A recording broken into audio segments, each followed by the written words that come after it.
Hello everybody, welcome to another episode of Leadership in Bluejeans. Today with Ilie Pana, who is the founder, CEO of Laboratorul de Sosete. Exactly. And another business. Yes. That it's called Farmacia de Detergent. Perfect, exactly. Yes. And we get to hear a little bit about that in a minute. And we have Gabriela Rosca, who's the CEO of Point Consulting and actually the master of this show, for those who may not know. Yeah, the founder, if we are sticking with the founder name, yes. Hi, I'm Gabriela Rosca, yes. Good. So I let both of you give you a minute or two to explain a little bit to everyone who's watching and listening what your background is, what your business is about. And why don't we, in this case though, also go ladies first and let you start. Okay, hi. As I said, I'm Gabriela Rosca and I'm the founder of Point Consulting, which is an HR company. I'm doing HR for, I don't know, more than 15 or 16 years, I think. And also we started this project of online TV, piațamuncii.info, and we are trying to develop the HR people in Romania and maybe even more than that. So this show is one of my babies, as you said, and I'm happy that you joined us because I don't want to be everywhere. I just want to build things, and maybe it's not only related to leadership of people, it's to building things also. Yeah, it's a wide variety of things that you do. Thank you, Gabi. Ilie, tell us about you. So my name is Ilie Pana. I am an entrepreneur since 19 years old. Lately, I managed to found actually two companies, of which I'm very proud of. One of them is SOC Laboratory, which is a SOC factory that sells directly to the consumer online, all that we do. And the other one is called the Detergent Pharmacy, or Farmacia de Detergent in Romanian. And we do almost the same thing, but with detergent. All right. So, since when do both of these companies exist? They are very young, both of them. The SOC Laboratory is 3 years old, and the Detergent Pharmacy is 1 year old. So, as Gabi said, there are two children who are very young. Yeah. 1 year and 3 years. So, but I understand both of them are growing spectacularly. Yeah, so, like Fot Frumos. Yeah, yes. Yeah. It's like Prince Charming in English. Fot Frumos, yes, Prince Charming. It's, yeah. Fot Frumos is a Romanian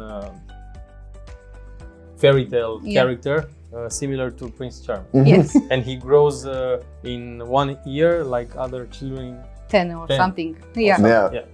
All right. So I would like to today to take a little bit of time with the two of you to dive a little bit into the subject of great organizational cultures and a little bit of context, perhaps. I mean, it's always been an important subject, but with the great resignation going on, which is a coin recently termed for the phenomenon of many people around the world, actually not in Romania only, around the world, leaving their jobs, leaving their companies, sometimes even without having something new.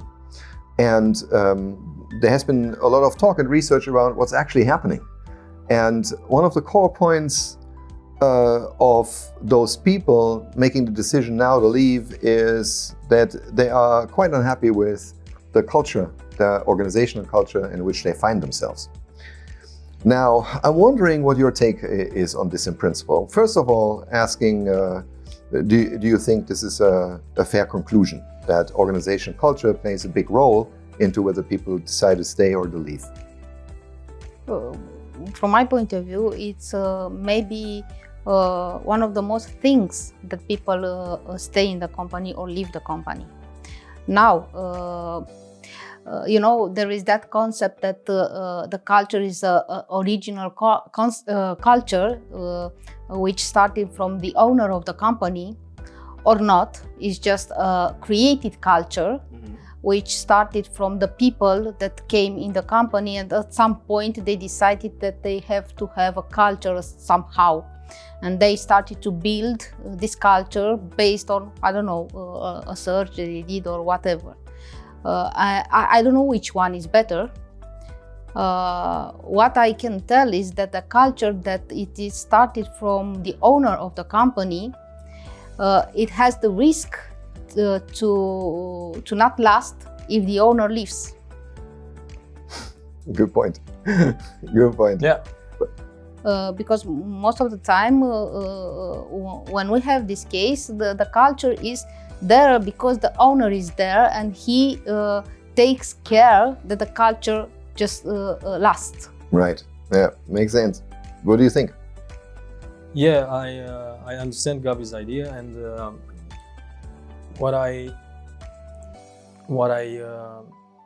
managed to discover in the last years is that actually the job of the founder, ultimately, after he manages to delegate everything that he can, I'm not there yet, but I understood that this is true, is just to make sure that his vision and the principles that by which he created the company are implemented. In other words, if the founder manages to write down his vision and the set of principles or policies that are in a general manner are not very exact, so that everybody in the executive positions can build other more detailed procedures but following those, then perhaps he can manage to implement his idea of organizational culture even after he leaves or disappears after perhaps, I don't know, many years. But anyway, if the company is bought by another owner, because this means that the owner is changed. Yes. When you sell a company, basically somebody else owns the company. Yes. Then of course that person of that group or that group of persons can change Yes. the organizational culture, I mean the vision and the principles that the owner implemented there. And then the company is prone to a change. Even if this change can take it upwards or downwards. Okay, I understand. So I actually have multiple follow-up questions for you, but let's start by maybe getting a little bit of a fundament for the discussion. When you talk about organizational culture or designing or creating an organizational culture, what is that comprised of? What is an organizational culture for you? What are the elements of it that you would look at while you create it? Yeah, I will not... please. You can go. It's not just established order here. Okay. Please continue your idea. Thank you. So I will try not to give a theoretical answer. I will try to think of the practical things that happened in these years in these two companies. In one simple concept, the organizational culture is how the person feels in that company and how the person that takes part in the organization, how he or she feels, if he or she knows exactly what to do in the company, if he or she feels that that company gives him or her a certain status in the society, if he or she has a respect for the company, and so on. And what I noticed that perhaps the most important thing in the organizational culture, in my opinion, from what I noticed, is to make people feel that they have trust. Okay, that's a strong one, I'm sure. That's a very strong one. If people feel in an organization that other people don't trust them, like for example, a person who is above them doesn't trust him or her, then the job will never be a pleasure. Will always be something. Just an obligation or something. Yes, an obligation. That person will never feel that he has trust in himself, and will never be able to fulfill a very good job. He will be always stressed at the work, and always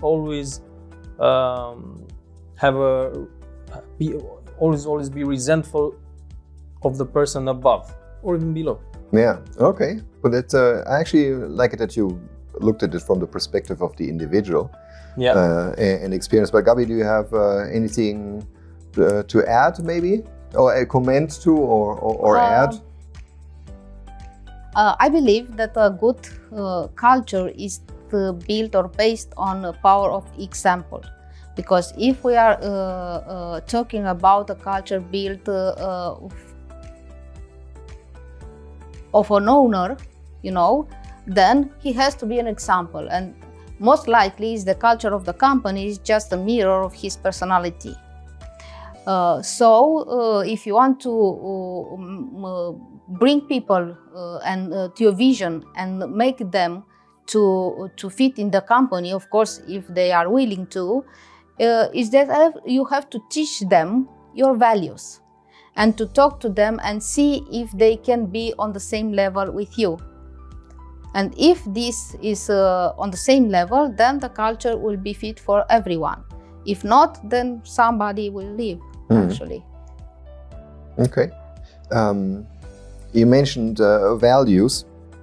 So there's this thing when you ask most companies about, do they have any values by which they want to run the business and with which they want to form their organizational culture, they say, yeah, we have those values.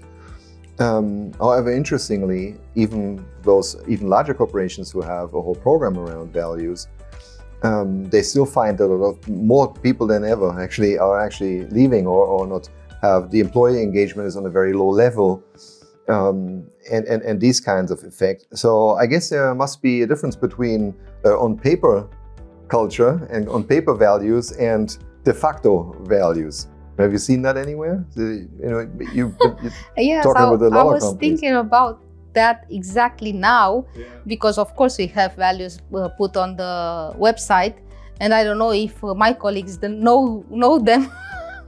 Even I don't require exactly what is there, because even though they were put by me.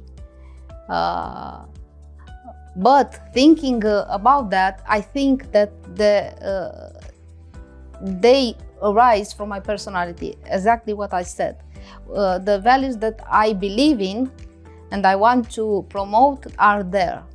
And it's not that just that when I hire someone, I put these are our values. Are those also your values or not?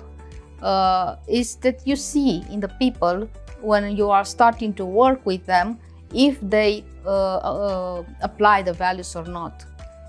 Yeah, I guess you have to be vigilant about whether that Yes, actually of course. happens. We are small companies, easier to do it. In bigger companies, not so easy. Of course, it's a different story there. Yeah. So you were mostly talking about what are the basic needs that need to be fulfilled for an employee, that he feels like he's in the right place and he doesn't have to run. Yeah. Right? I would like to come back to the values. Oh, please, add to that. If I may. Yes. Because for us, they are very important in our company. We call them principles, not values, because they are not just some classical values from human ethics. There are some principles in which the company is run by. For example, one of them is that we keep things clear and simple. This is one principle. It is a very important principle, and this gave us a lot of advantages on the market. Yeah. Another principle that we adopt, or another value, if you can say that, is you always put yourself in the shoes of the customer and understand how the customer feels and what the customer wants, and then you do your job. You do your job according to this. Or another principle, we have 7. Another principle is that we don't leave anything to chance in the company. We make sure that everything is systemized in some way. Of course, when you start a company, you don't have all the systems put together. But this principle says and basically motivates us to always remember to create new systems and make sure that everything that we do is run according to those systems. So we don't do things today we don't like, how can I say it? We don't handle things, we try not to handle things in that moment. Every time that a problem appears, we have to solve it in a handling way. We try to have some clear procedures to do that. This is the idea. Okay. And there are also some other principles, but yeah, these are enough. I like that one that says that you always put yourself in the shoes of the companies. Isn't that your product? Customers. Yes, shoes of your customer. Isn't that your product also? Yeah. Yeah, but in Romanian, It took me a second. That was brilliant. yeah, but in Romanian you don't say it like that. You say in the place of the customer. Yeah. Only in English you say in the But it was still brilliant. Yeah. Right. So in your case, the value, so to speak, that would derive from your principle of putting yourself in the shoes of the customer would be, how do you say, like care. Ruthless customer focus, right? Yeah. So you're very focused on the customer. It's care. It's about care. Yeah. Okay. So in essence, when we talk about an organizational culture, it's made of several things. One is the values that we touched on, but it's also your standards of and behaviors. So what are acceptable standards in communication with internally? What are acceptable standards and boundaries with behaviors that we have with each other? And I think that's actually where a lot of those on paper values and the de facto standards they go apart in that area a lot, especially as, and you probably don't notice that so much because you're still building a company, but the moment it gets to a certain complexity, and other people other than you are going to bring in a lot more people from elsewhere that come with their own learned standards and values and behaviors. And so that's, in my opinion, is a huge challenge for any organization to make sure that their culture that they want to deliver to their employees, mostly really internally, stays the way it's designed to be, right? So, but let's talk a little bit about maybe could you think of even in your own companies, like important standards and behaviors that you want to model, so that so that your employees can see, right, this is important for Ilie, this is important for the management of the company. That's the framework in which I'm expected to behave as well. What matters to you in terms of behavior? Could you please clarify the term of standard? Standard of what? Your standards in terms of, for you could be, I'm just making this up now, a standard would be that healthy conflict is necessary but always needs to be respectful. Okay. A standard could be that transparency for the numbers that the business generates is given to all employees. So I'm just making a few things up. Okay. But what would you think are important standards that contribute to the fact that employees feel this is a good and a safe place for them to be? I think respect is a very important thing.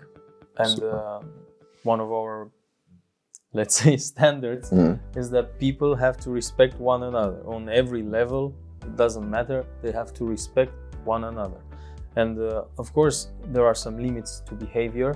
They are not written. I mean, it is written that you have to respect your employee, but it doesn't say what words you are not allowed to say, but this is a human feeling. I mean, it's very easy to understand when a limit is crossed. And as I was saying, when you are a small company just starting to organize things, you combine two things. You cope up with the problems, one thing, and during this period, you make certain systems to organize it. Of course, we are not in that moment of time in our life where we have everything written. We have very much things. We have many things that are written in comparison to even companies that are on a bigger level, we are very well organized in that manner, but we have much work to do still. And I don't know if I answered your question. No, it's, I'm sure. I mean, to be honest, it's a very broad subject. Yeah. And I agree with you that respect is I think is a beautiful both value, behavioral standard to have, because it's also one of the basic needs of a human being. One of our basic needs is that we want to feel and be treated with respect. Yeah. No, not necessarily important, just with respect. Yeah. You know. So, and I think modern. And here's the one thing that I would say, and maybe you tell me what you think. I think having your culture written is nice and it's good, but it's much more important for it to be modeled. Yeah. What I want to add one thing, please. What I noticed, people, I don't know in other countries how the culture is, but in Romania, people are suspicious. People are very, very suspicious. People always think that you are trying to do something bad to them, to cheat on them. So this is how they are trained, unfortunately, by the years in the past. And what I did, I really did that actively, even if it was hard, because sometimes you don't have the patience to do that. I tried to offer respect and trust, even if people were suspicious. I always tried to show them that they have nothing to fear, that nobody wants to do any harm, and that we only want to do a good job.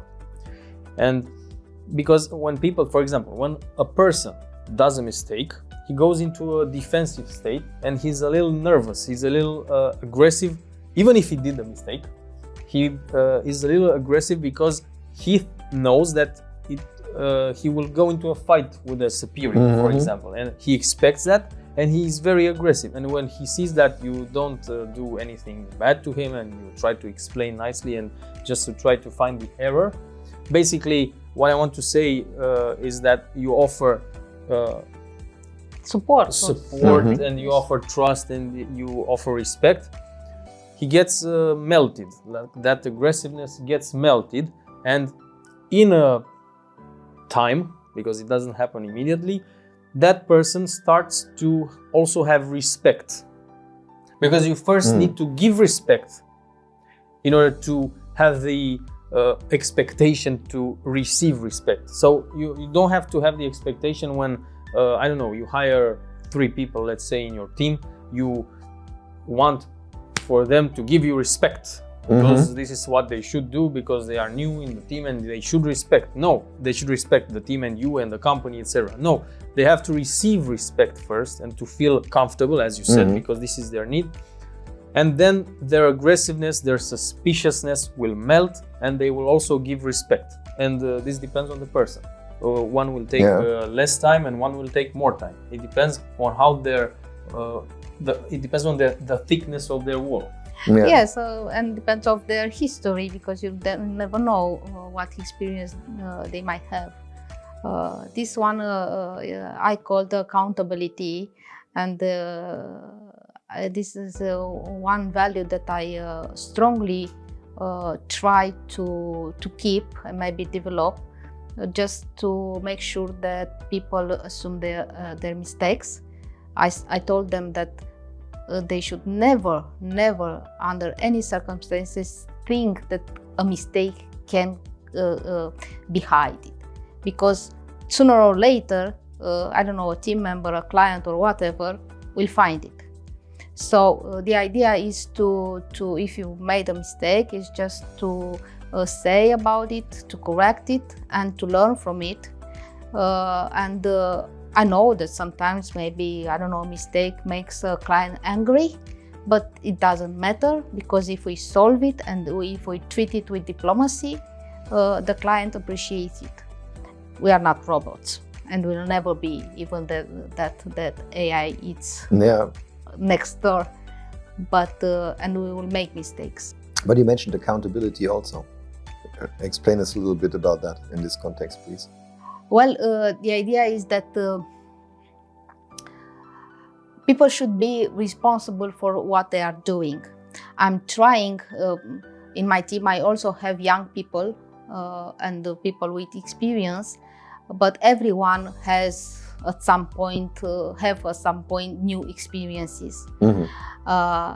And when we are doing projects and we deliver or delegate tasks, I have to feel and be comfort that they are doing a job, and I don't have to follow them every time, because I don't have time anyhow. And I know it's a little bit the feeling of losing control of it. I don't know how is in your case, but in my case, I don't think I'm a control freak, but I'm not so far from that anyhow.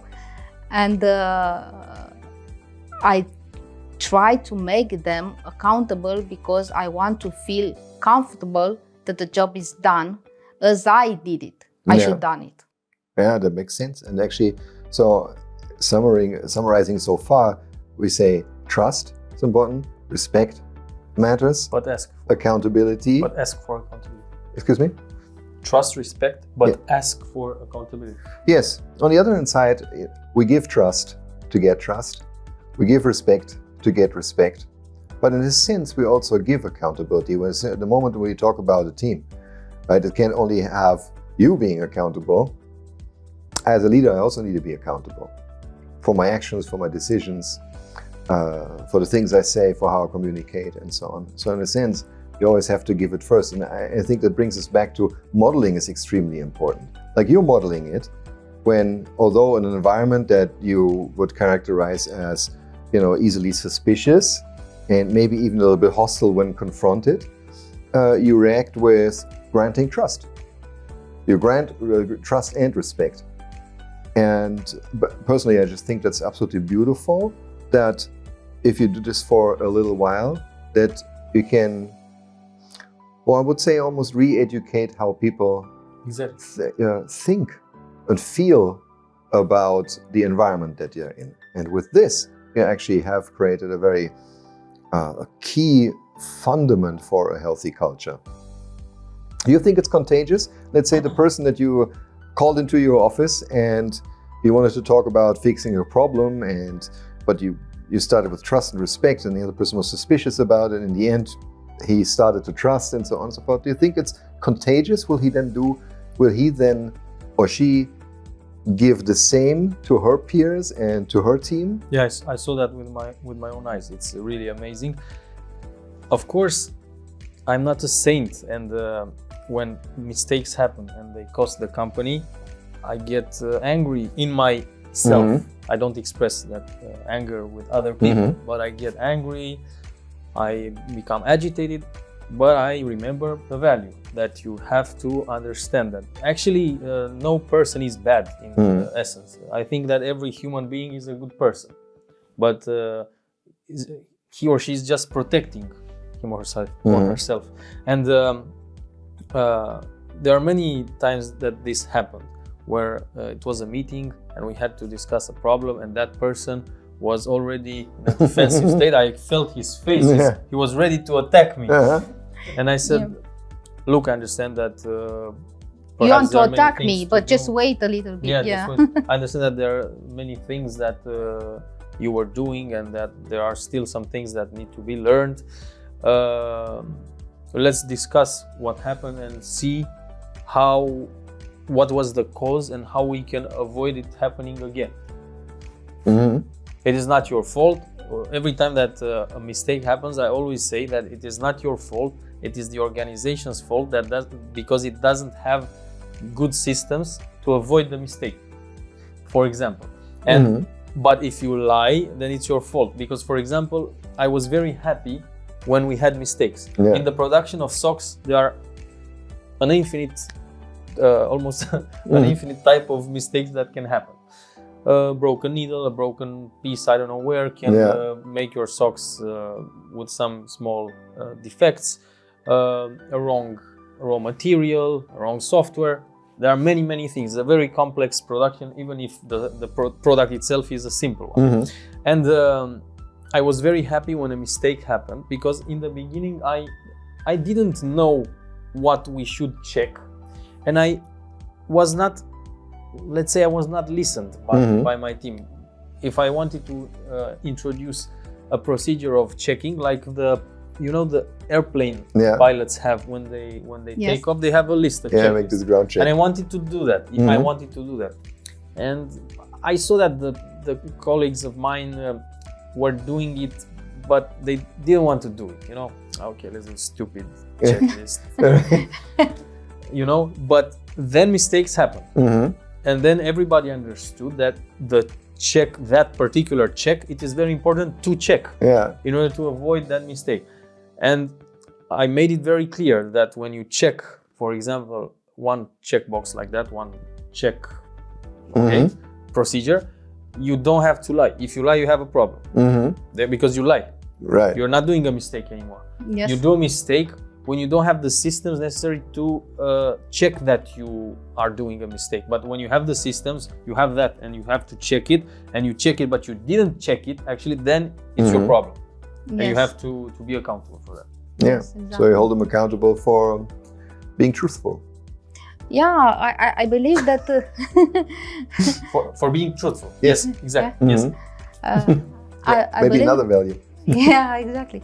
I believe that it is very important to explain the consequences of a mistake. I don't even point out it's your fault or not, because I don't think it matters at that point anymore. It's just that you have to make them visualize and maybe even feel the consequence of the mistake, because in this way they will remember it next time. Of course, if you point out, as you said, it's your fault, they will become defensive and they don't even process the information anymore. It's a state of mind that blocks out everything. So this is what I'm doing every time, and even I see a mistake of a colleague of mine. When we meet or we have a discussion in our team, I talk about it, not about the certain mistake, but the possibility of this mistake to be happening. Exactly for that point of view, for everyone to understand the consequences that they will have, impact even over them. It is important, it's not just about the business. Yeah. What do you think? Anything to add? Yeah, it's very important what Gabi said, because I also do that. And related to the organizational culture, I always try to show my team the results that we have with their work. The feedback that the customers give us. I always show the positive feedback, and look, you are giving people happiness, even if the product is simple, but how we present it, how we sell it, how we deliver it to people, how we communicate with them creates a small pleasure, a small piece of happiness. And I show them that they are responsible for this. I mean, it's their merit that they do that. Yeah, that's true. It's everybody's merit that they create a smile on a customer's face. And I try to show everybody that their job is very important. It's not just a job. It's not just working on a sock. It's a product that reaches a person, another person, and it has an effect on that person's life. And oppositely, I also show when there are some problems. Fortunately, we have very rarely these kind of situations. I mean, I don't know, perhaps once in 6 months we had a situation when somebody got a sock with a hole in it. And look, we don't want to ruin what we built. It's very important to be very careful, because we are also very visible. And when a person shows that, it can have a very high impact on our entire company. And if you do that, for example, if you do that, if you do that, then you also cause a problem to your colleagues, because you can ruin the company. By you disappoint a customer that, I don't know, he ordered a box of socks and he's willing to give it for a gift, for example, and he cannot give the gift anymore. Or he gives the gift and the gift is bad. And if this happens once in 6 months, it's no big deal, because any company has problems. But if this happens weekly, then the company goes bankrupt, let's say. Yeah, Let's say the truth, because makes the it- customers talk and then they don't choose you anymore. Yeah. And then you lose your job and your colleague's job. It makes it very understandable why deep customer care is a highly regarded principle in the companies that you run. What it also does, though, the earlier part of what you were saying, you're sharing the good feedback and reviews of the customers with your teams. I would think with everybody on the team, no matter Yes. what they do, Yes. is that you cater to another basic human need at work, and that is a connection to a purpose. So this reason, like, why am I even doing this? And I think there's an immense amount of pleasure that can come from knowing that I have contributed, that there was a really happy person or a really happy receiver of a gift with an outstanding product that I have built or I have contributed to build. Yeah, exactly. And I'm very proud of that. Yeah. Let me Yeah. give you an example. We are an HR company. We are doing payroll and the paper stuff and legal consultancy, Yeah. whatever. But we are receiving chocolates and flowers time to time from employees of our customers because we help them promptly to solve whatever issue they have. I think the last one was a few months ago that one of my colleagues that we just hired for, she was here for 2 months or something, and she received flowers and chocolates from a customer, and we put it on LinkedIn. We just Nice. put pictures and things like this because, of course, there is a context that makes you happy, of course. Yeah. Because it's not just the management of your customer that sent you something because of, what kind of occasion. It was an employee of a customer that did that. Yeah, beautiful, actually. Yeah. Nice. And I think that is something that pretty much no matter what you do, if you focus on who are you actually serving, and that I think that might even be true in public administration. It should be the most. Even if you have a job that just does one service to another part of the office.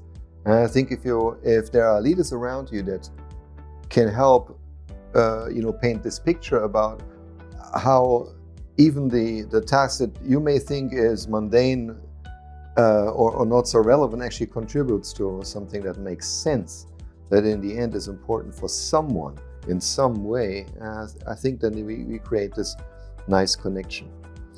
Now that we're actually closing in slowly on the end of our episode, I want to ask you, because we mentioned this earlier, if you would, and I was a little bit shooting from the hip now, but both of you mentioned in some way earlier that in Romania, in the Romanian organizational culture, there is a little bit of defensiveness.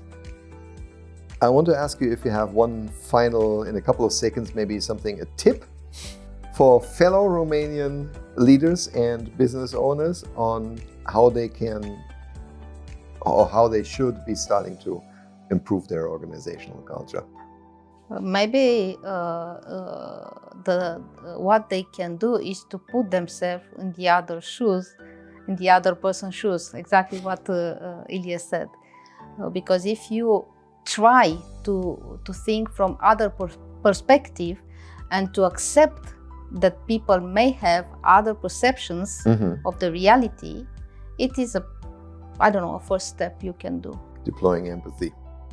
Good. Yeah. Thank you, Gabi. And in a few seconds, I will also say, now I will say to the camera, Yes.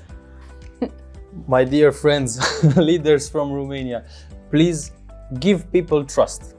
Because if you give people trust, then they will follow you anywhere. Don't be a boss, like this is a classical. Don't be a boss, be a leader. Make people grow. Don't put a hammer on their head.